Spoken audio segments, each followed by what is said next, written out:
I'm Leon Bibb reporting from Tri-C this afternoon, the Metro campus. I'm here because the Rock and Roll Hall of Fame induction ceremonies are going to be taking place a little bit later in a few days. But we're on the campus of Cuyahoga Community College, the Metro campus, because this is where the Rock and Roll Hall of Fame Library and Archives are located, being dedicated tonight. And here to tell us all about the archives and the museum and the archives and the library, I should say, is Todd Messick. He's the vice president for the Rock and Roll Hall of Fame. Good to have you here, Todd. Thank you for being here, Leon. It's really an exciting week. Yeah. Tell us about these archives now.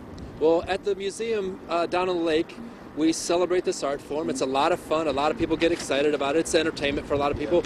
But we also want to remind people that this is an art form. If you look at some of the most important dialogues that have happened in our culture, civil rights, Vietnam, the last few presidential elections, rock and roll is a reflection of that, and in some ways a document of our history.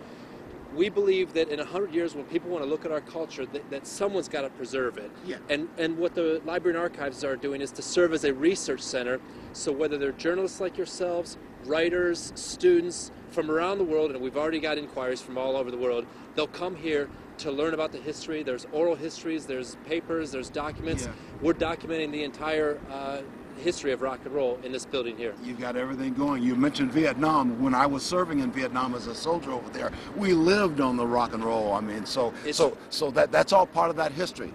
Yes, and we think it is an important history. We think that's the equivalence of Mozart's piano or handwritten lyrics or documents about the business of rock and roll. We want to make sure that it's preserved for history, that doesn't go fade away. I've got about 20 seconds remaining with you. The Grateful Dead concert. Tell me about that.